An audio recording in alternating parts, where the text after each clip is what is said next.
Get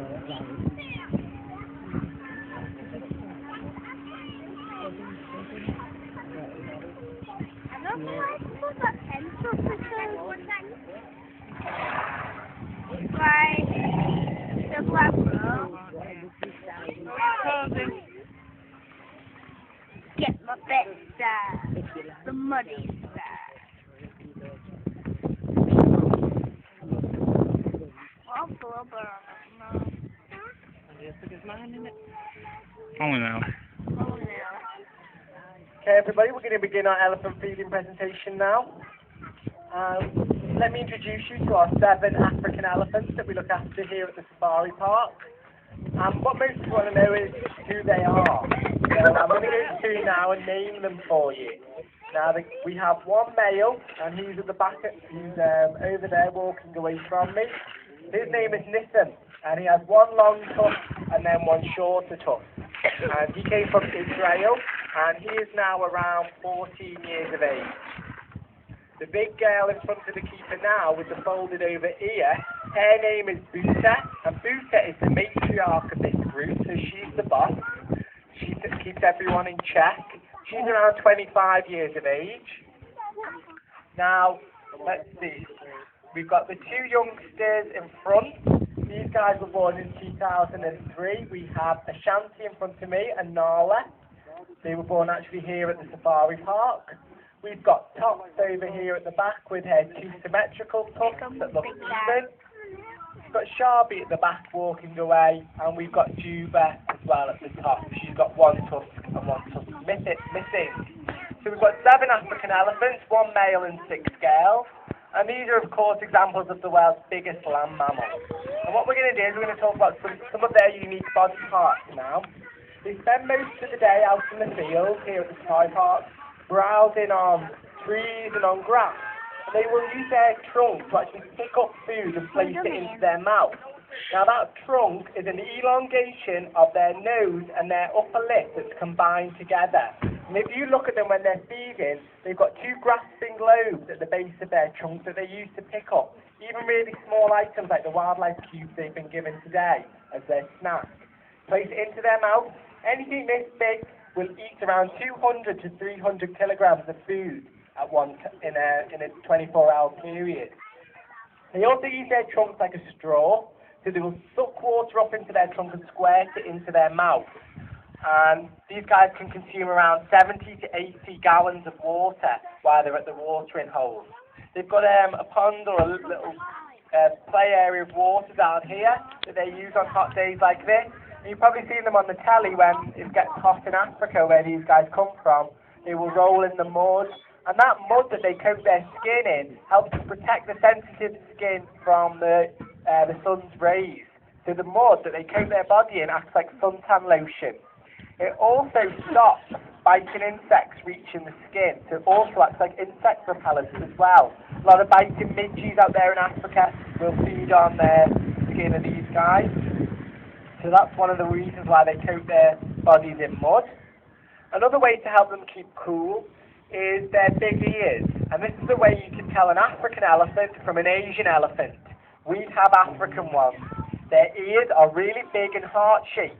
Some people say they actually look like the continent of Africa. And what they will do is they will pump the hot blood from their body to their ears, and then the heat will radiate away. And it's a way of keeping cool on the hot African days. Elephants will usually have 2 tusks as well, and their tusks are elongated teeth, and they're made of dentine, so the same stuff as yours and my teeth as well, and they grow their entire lives. What they will do is they will file their teeth against rocks and against logs in their enclosure to keep them nice and sharp and smooth. Now the big male, who's the 3rd one in, I think, Nissam actually got into a fight with one of the girls. She actually won the fight. She actually snapped off his tusk. So she showed him who was boss. And we're about to have the dentist come in. And if you look closely at his other tusk, it's actually got a filling in there. If you look closely, you'll actually see where the hole's been plugged. His tusk is growing back, and he will then start to shape it again into a point on the rocks and on the logs in this enclosure to keep it nice and sharp. They use their tusks, yes, for fighting, but also for clearing away vegetation in their territory, which helps mark their territory in the wild.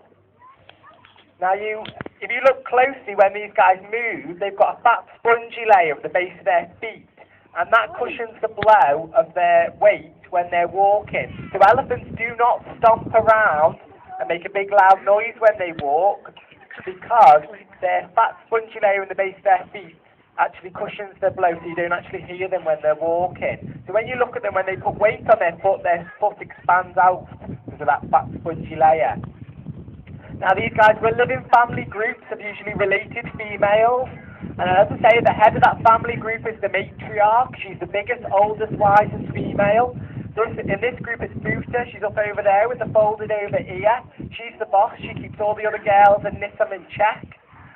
And what they would do in the wild with the matriarch is they would look to her for guidance. She'll tell them where their territory extends to, where their best watering sites and the best feeding sites are. And in this group, she's a really good auntie to the two babies here. Now, what males do, so what Nissan would do as a bull male, is he would roam from female group to female group, looking for receptive females to mate with. Now, these guys have the longest pregnancy in the animal kingdom. It's 22 months. 22 months. Really long time. Nearly Then a baby calf is born. That's nearly 2 years. Now, Ashanti and Orla were the last ones born here in 2003, so they're about 6 years of age now, born to 2 separate mums here in the field. And as I say, the whole group will then help look after the babies. It's like having lots of aunties. They do babysitting duty and look out for them out there in the wild.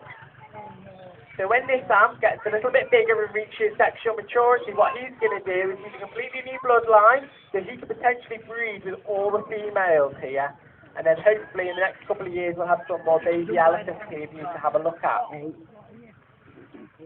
So, that concludes our feeding presentation today, guys, of our elephants. Now, if you've got some questions about these guys, anything I've missed, or you've got a burning question, come and find me. I will be by this ice cream hut, by the fence line there. Come and find me and I'll do my best to answer your questions. If you want to know how to tell the difference between our elephants, I'll show you how. We have mentioned it before earlier on. Well, come and find me and ask me some questions about the elephants or about any animal that you've seen today. And anything you've seen on the drive that you want to know about, I'll try and answer those as well. But our next feeding presentations will begin at 3:30. They'll be down in the walk around section, and we'll be feeding our otters first and then on to our new rat boys. Also, to let you know today, opposite the outside sea line pool is a Save the Rainforest exhibition. Go in there, it's all free. You'll get to see some creepy crawlies, the rainforest up close and personal. And I've got Sarah, who's by the ice cream hut. She's got a donation box. So what we are hoping to do is actually purchase